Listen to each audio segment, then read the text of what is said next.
अंजना नंदन हनुमान जी दया और कृपा के सागर हैं। प्रभु श्री राम का नाम और उनके चरित्र के प्रति असीम प्रेम होने के बावजूद हनुमान जी ने पृथ्वी पर रहने का संकल्प लिया ताकि वे यहाँ प्रभु श्री राम के भक्तों की सेवा और सहायता कर सके।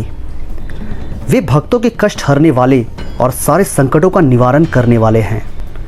महाभारत काल में भी हनुमान जी ने पांडवों की सहायता की। पांडुपुत्र भीम ने बचपन में अपने अग्रज हनुमान जी की कथा ही सुनी थी। भीम को उनके दर्शन की कल्पना तक नहीं थी, किंतु श्री कृष्ण के स्नेही भीम के अनिष्ट की कल्पना से ही हनुमान जी ने उन्हें उत्तराखंड के देव मार्ग में जाने से रोका और उन्हें प्रत्यक्ष दर्शन देकर भी कृतार्थ कर दिया। त्रेता युग में भगवान श्री राम के वनवास से लेकर उनके राज्याभिषेक तक हनुमान जी हर कदम पर उनके साथ रहे। उन्होंने अपनी कृपा से कितने ही भक्तों को प्रभु का दर्शन कराया और उनके जीवन को सफल बनाया, इसकी गणना संभव नहीं है। श्री तुलसीदास जी ने स्वयं कृपा मूर्ति श्री आंजनेय के संबंध में कहा कि जिस पर सब प्रकार के कल्याण की खानी श्री हनुमान जी की कृपा दृष्टि रहती है, उस पर पार्वती, शंकर, लक्ष्मण, श्री राम और जानकी जी सदा कृपा किया करते हैं।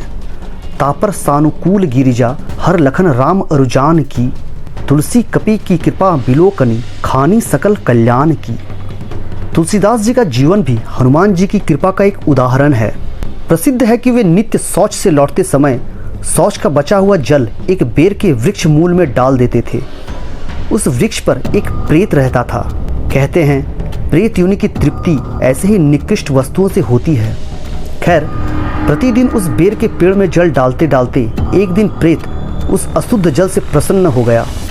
उसने प्रकट होकर तुलसीदास जी से कहा, मैं आप पर प्रसन्न हूँ, बताइए आपकी क्या सेवा करूँ। तुलसीदास जी ने कहा, मुझे श्री रघुनाथ जी के दर्शन करा दो। गोस्वामी जी के इस तरह कहने पर प्रेत ने उत्तर दिया, यदि मैं प्रभु का दर्शन करा सकता तो अधम प्रेत ही क्यों रहता, किंतु मैं आपको एक उपाय बता सकता हूँ। अमुक स्थान पर श्री रामायण की कथा होती है। वहाँ सर्वप्रथम वृद्ध कुष्टी के वेश में श्री हनुमान जी नित्य पधारते हैं और सबसे दूर बैठकर कथा सुनकर सबसे पीछे जाते हैं। आप उनके चरण पकड़ लें, उनकी कृपा से आपकी लालसा पूर्ण हो सकती है। तुलसीदास जी उसी दिन श्री रामायण की कथा में पहुँचे। उन्होंने वृद्ध कुष्टी के वेश में श्री हनुमान जी को पहचान लिया और कथा के अंत में उनके चरण पकड़ लिए। हनुमान जी गिड़गिड़ाने लगे, किंतु तुलसीदास जी की निष्ठा एवं प्रेमाग्रह से दयामूर्ति पवन कुमार ने उन्हें मंत्र देकर चित्रकूट में अनुष्ठान करने की आज्ञा दी। उन्होंने श्री तुलसीदास जी को प्रभु दर्शन कराने का भी वचन दे दिया। एक प्रसंग के अनुसार तुलसीदास जी जब राम के दर्शन की लालसा से व्याकुल थे तो हनुमान जी ने उनकी सहायता की और उन्हें भगवान श्री राम के दर्शन का मार्ग बताया। महावीर हनुमान की कृपा का प्रत्यक्ष फल उदित होने लगा। तुलसीदास जी चित्रकूट पहुँचे और अंजना नंदन के बताए मंत्र का अनुष्ठान करने लगे। तुलसीदास जी जब इस साधना में लीन थे तब एक दिन उन्होंने श्याम और गौर वर्ण के दो सुंदर युवकों को घोड़े पर सवार देखा। तुलसीदास जी को पता नहीं था कि वे कौन हैं और ना ही उन्होंने ध्यान दिया। वे अपनी साधना में लीन रहे। तब हनुमान जी ने प्रत्यक्ष प्रकट होकर तुलसीदास जी से पूछा, प्रभु के दर्शन हो गए ना? तुलसीदास जी ने चकित होकर पूछा, प्रभु कहाँ थे? हनुमान जी ने कहा, अश्वारोही श्याम और गौर कुमार जो तुम्हारे सामने से निकले थे।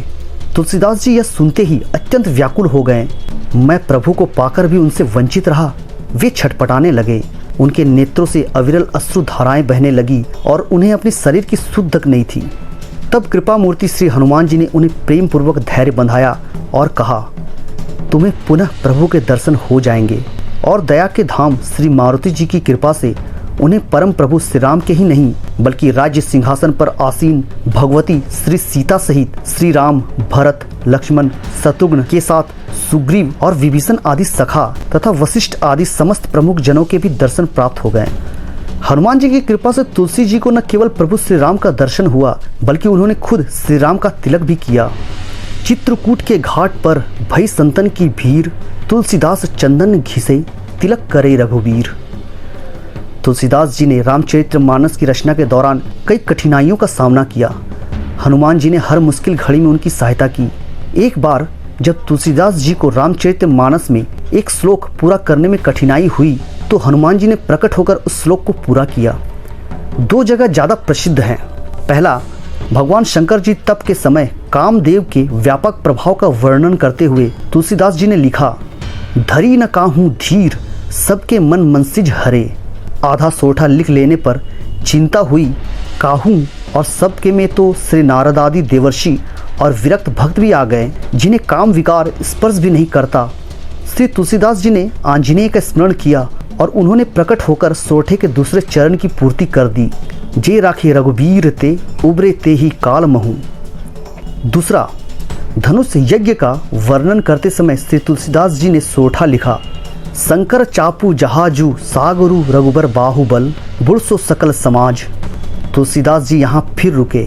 फिर उन्हें लगा सकल समाज में तो महर्षि विश्वामित्र और धनुष को स्पर्श भी न करने वाले नरेश तथा न जाने कितने लोग आ गए। तुलसीदास जी की बुद्धि काम नहीं कर रही थी।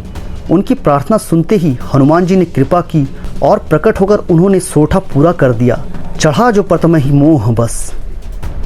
इतना ही नहीं, तुलसीदास जी ने जब जब कठिनाई अनुभव की तब तब मंगल मूर्ति पवन नंदन का स्मरण किया और प्रभु ने आकर उन्हें संकट से उबारा। अपनी बाहु की पीड़ा के समय महावीर हनुमान जी से प्रार्थना करते हुए उन्होंने हनुमान बाहुक की रचना की। तुलसीदास जी ने हनुमान चालीसा और संकट मोचन जैसी रचनाएं हनुमान जी की महिमा में की, जिनमें उनके साहस, कृपा और भक्ति का वर्णन किया गया है। हनुमान जी का आशीर्वाद पाकर तुलसीदास जी ने न केवल एक महान भक्त और कवि के रूप में ख्याति प्राप्त की, बल्कि उन्होंने अनेक भक्तों को भी हनुमान जी की कृपा से प्रभु श्री राम के दर्शन कराए। हनुमान जी का जीवन और उनकी कृपा भक्तों के लिए एक प्रकाश स्तंभ है।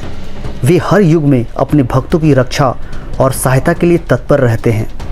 उनकी भक्ति और दया की महिमा अनंत है, जो आज भी प्रेरित करती है और हमारी राह में आने वाले हर संकट को दूर करती है।